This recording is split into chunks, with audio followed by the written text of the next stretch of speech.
Now I have resisted the temptation as long as I possibly could to open this box. And I'm so excited to actually open this up and see the card and touch it, feel it first time. Here we go. Okay.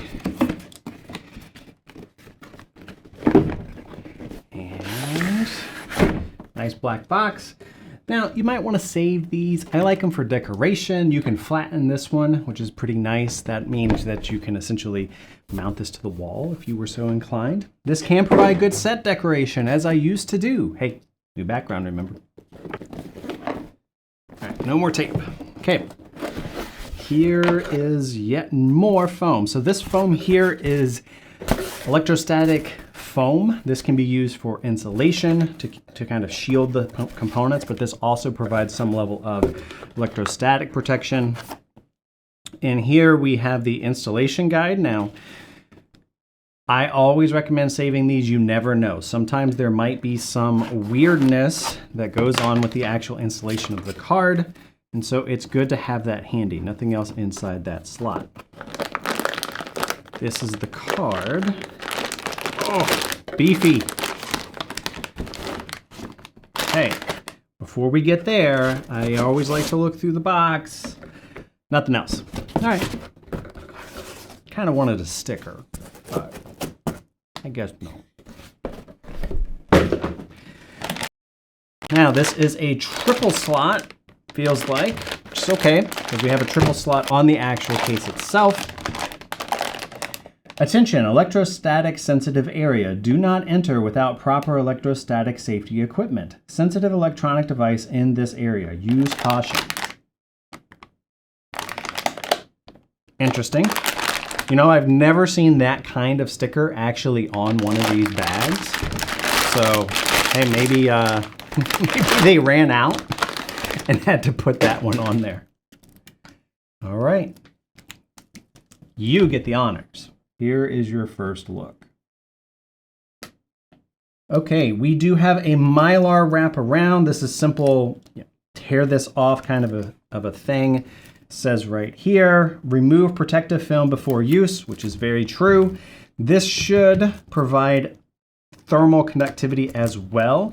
The back plate back here should also provide a same level of thermal conductivity. In fact, I will be taking this back plate off in a future test to see if we can improve the overall performance of this unit if we add additional thermal pads or anything like that. And I do like EVA's design here. It is an area that will allow air to move through that back plate and through that area. And this does feel like aluminum. That could be aluminum plastic, which is plastic that just is designed to feel like aluminum, but no, this actually does feel like aluminum. All right, so let's walk the card itself.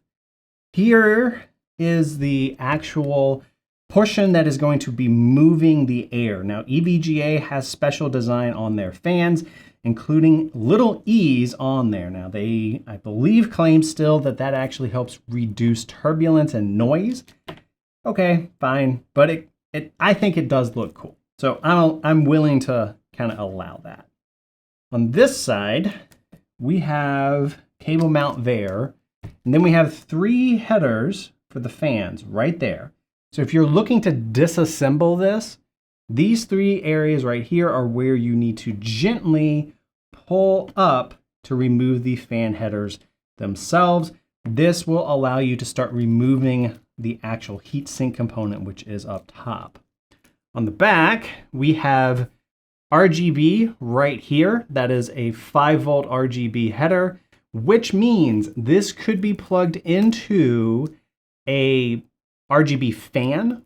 And if it all in theory would work together, this lighting configuration would control that fan as well. So you could have similar effects, similar movement, which could be pretty cool if you designed it that way. And then over here, we do have a fan header that you could also plug into. Now, if you think about how you mount this in the case, you mount it like this. So having the fan header over here doesn't exactly help you with an exhaust fan. You might be able to use a top fan for that. So I personally would have rather seen that over here near the edge of the case, because then you could just quickly add in.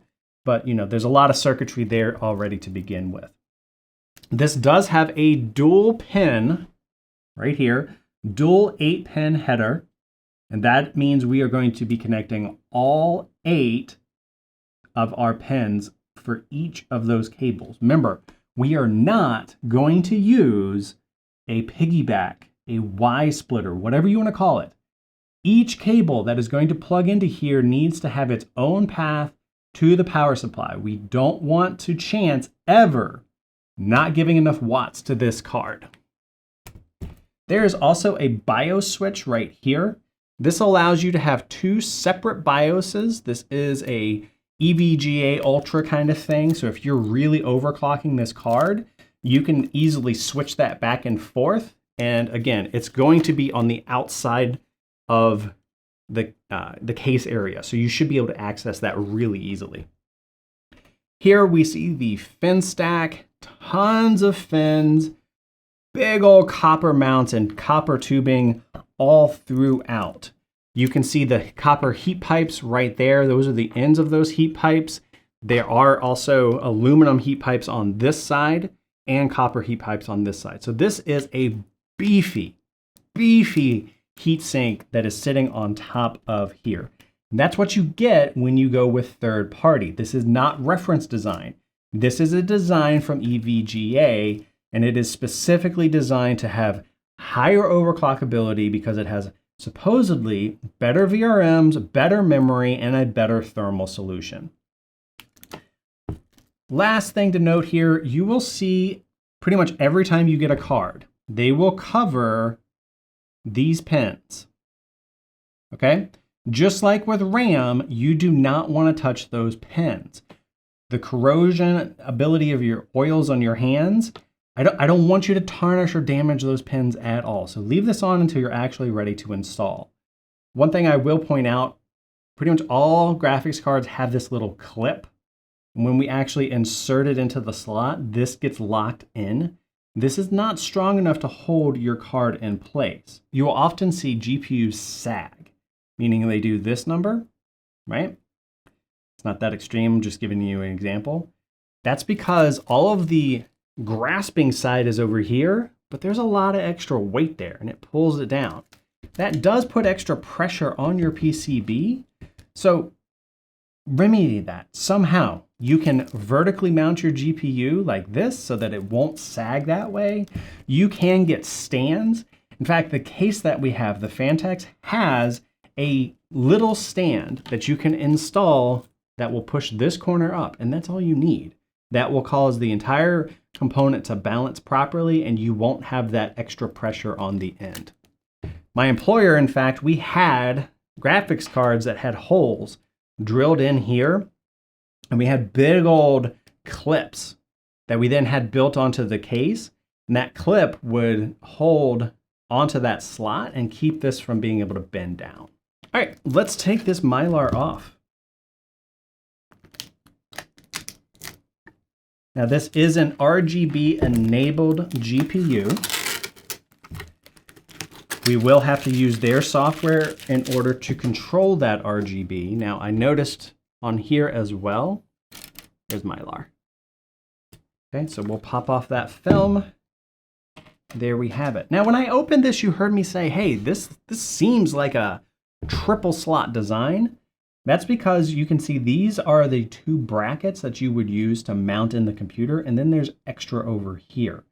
Now this extra might interfere with other cards in your case or other areas that you might be trying to mount this. So this is a really big, beefy card.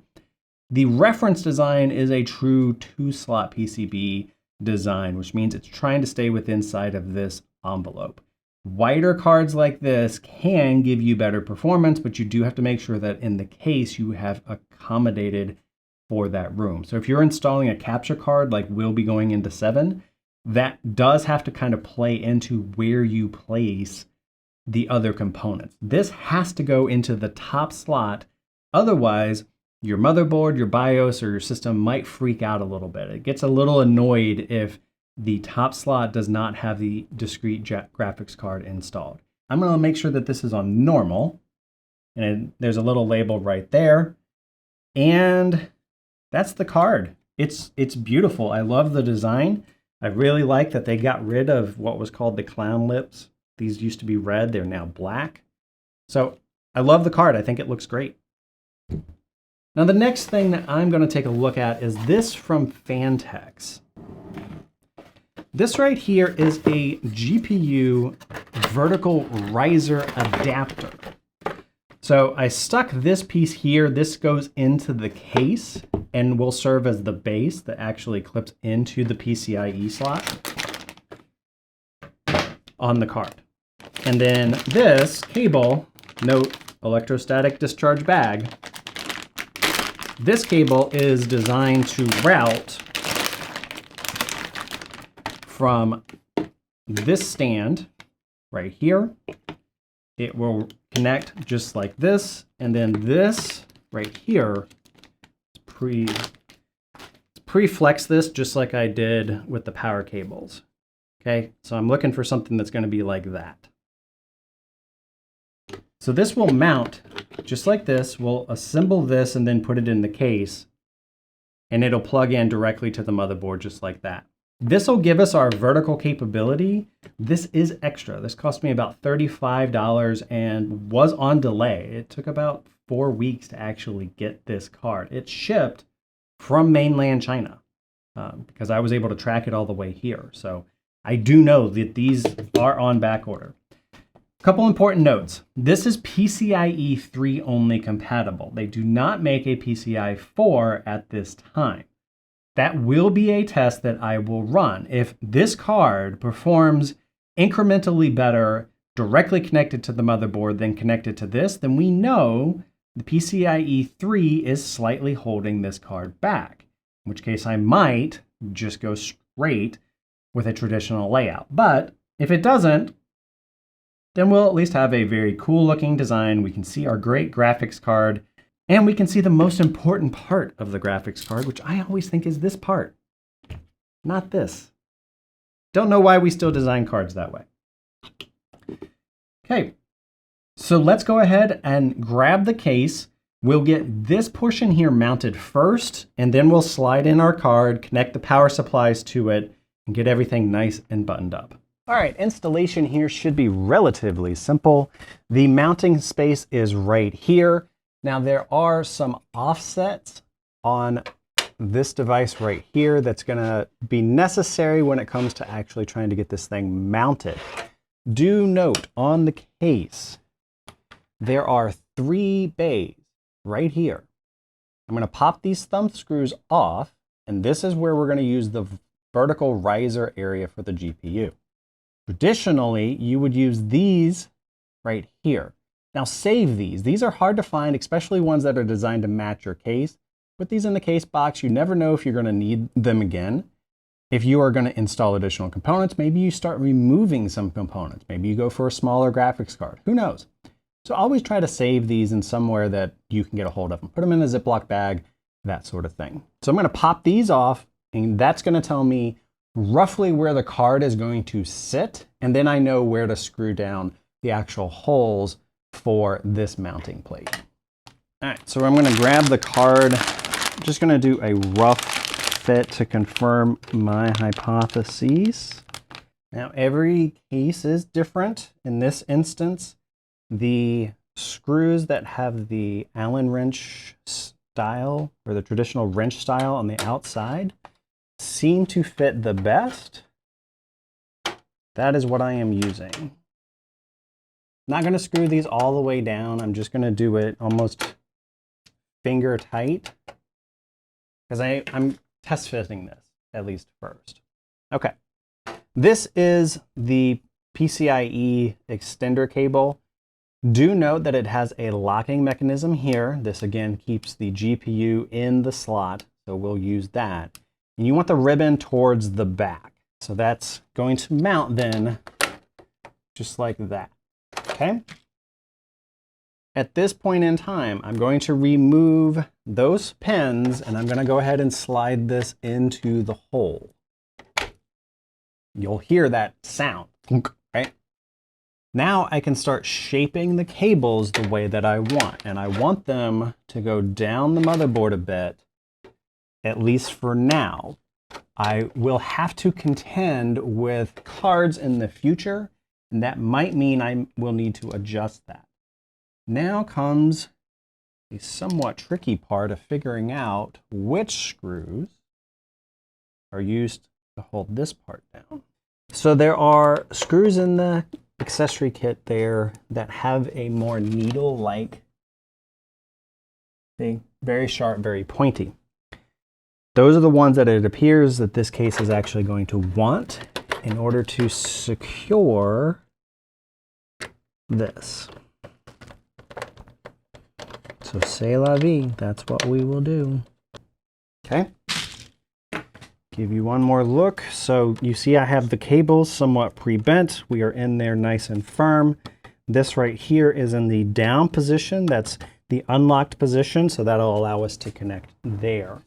Now before I go ahead and try to get everything here installed, I'm going to figure out how I'm going to do the power cables.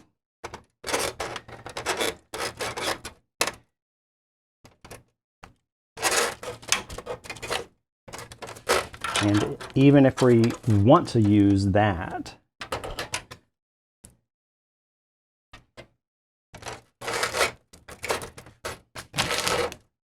okay, that does look like it'll work. Let's go ahead and sneak those up there like so.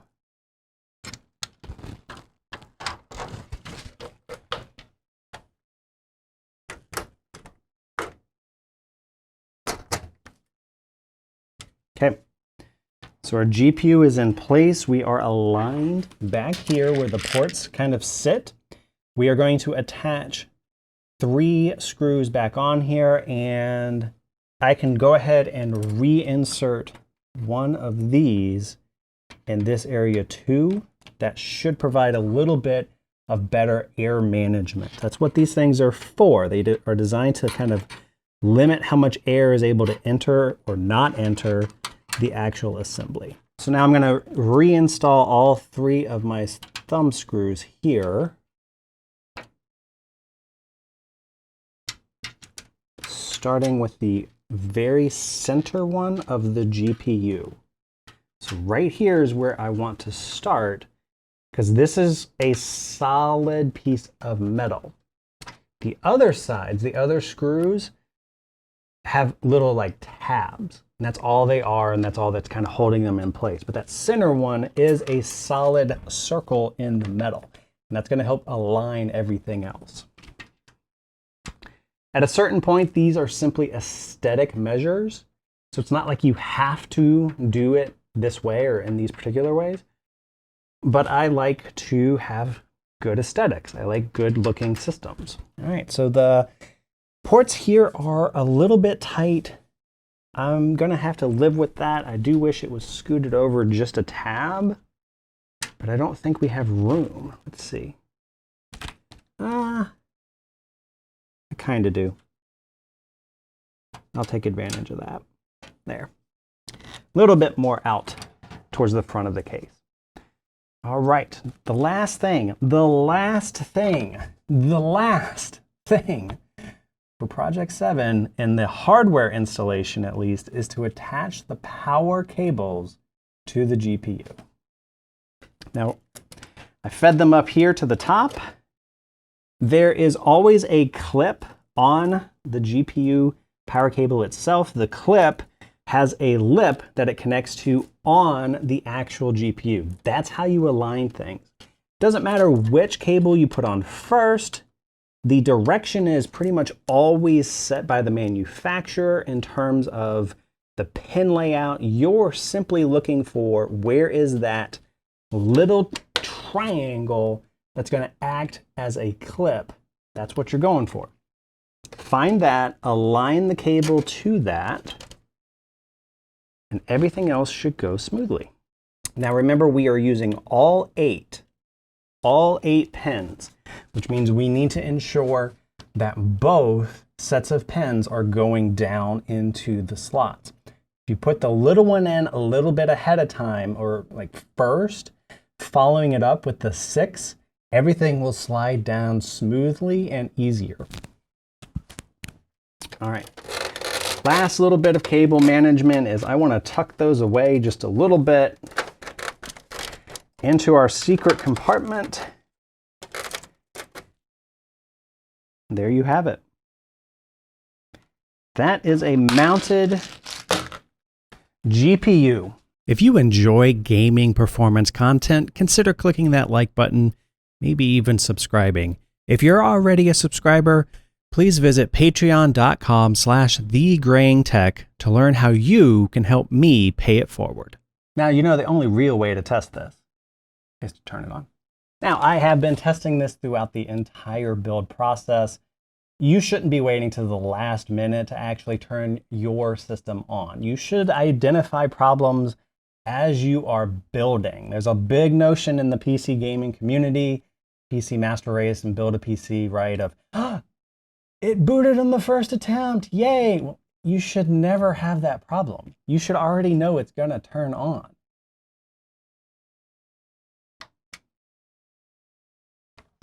It booted on the first attempt. Still makes me proud.